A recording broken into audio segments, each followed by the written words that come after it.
BKN telah belajar dan memiliki pengalaman selama proses seleksi di masa pandemi.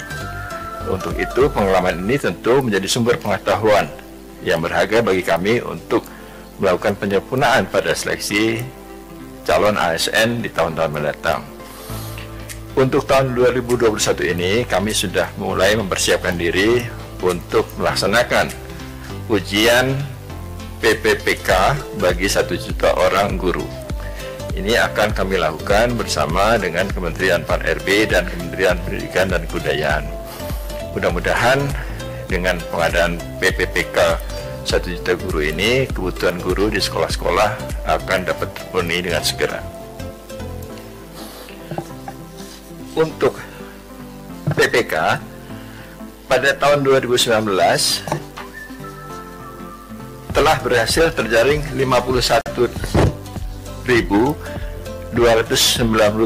orang.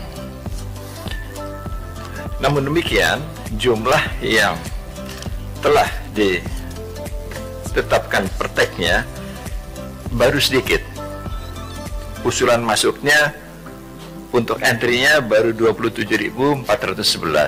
Ini karena Badan Kepegawaian di daerah melakukan data entry sendiri, berbeda dengan penerimaan CPNS yang data entry-nya dilakukan oleh CPNS yang bersangkutan. Tapi untuk P3K ini, data entry-nya dilakukan oleh Badan Kepegawaian di daerah. Sehingga dengan demikian beban pekerjaan untuk memasukkan data sebesar 51.000 lebih ini menjadi banyak, dan untuk itu diperlukan percepatan untuk melakukan data entry. Untuk usulan yang masuk dari data entry itu baru sebesar 2.664. Ini jauh sangat kecil dibandingkan dengan jumlah P3K yang harus ditetapkan NIP-nya. Sehingga kami berharap kepada para pengelola kepegawaian daerah untuk sesegera mungkin melakukan data entry dan mengusulkan penetapan NIP PPPK bagi tenaga-tenaga sebanyak 51.000 lebih itu. Karena mereka juga membutuhkan kepastian kapan dapat ditetapkan NIP dan bekerja dengan baik. Untuk seleksi CPNS tahun 2021 ini memang kami merencanakan dengan Kemenpan untuk bisa melaksanakan karena memang ada kebutuhan untuk itu.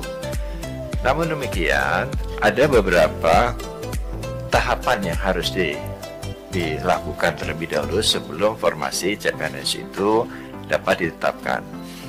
Yang pertama tentu daerah atau instansi perlu menghitung ulang kebutuhan CPNS-nya untuk 5 tahun.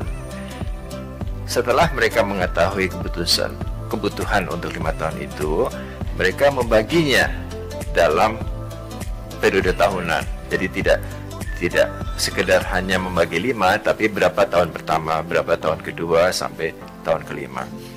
Nah, kenapa itu diperlukan? Karena saat ini banyak sekali CPNS atau PNS yang meminta pindah lokasi, sehingga kebutuhan di masing-masing tentu menjadi berubah dan berbeda.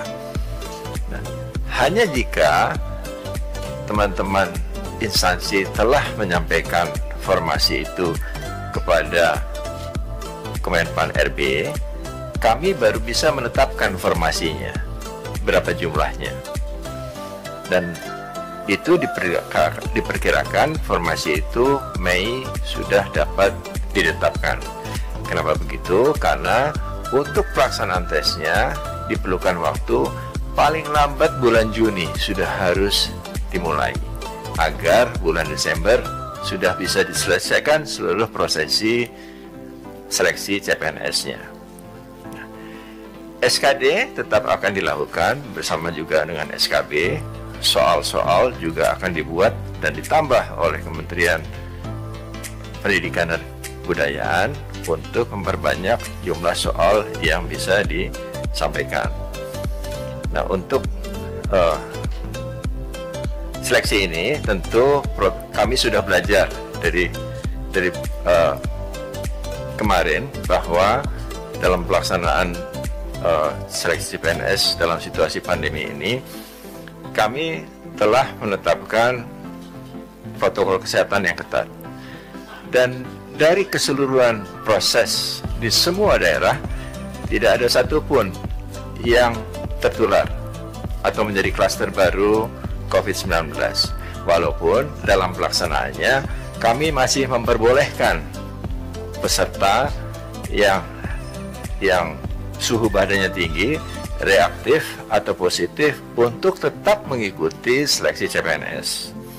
Jadi kami akan terus memperbaiki sistemnya. Kami merasa memiliki keyakinan untuk bisa dan mampu melaksanakan itu seperti yang telah kami lakukan pada saat-saat yang lalu, dan ke depan terus akan kami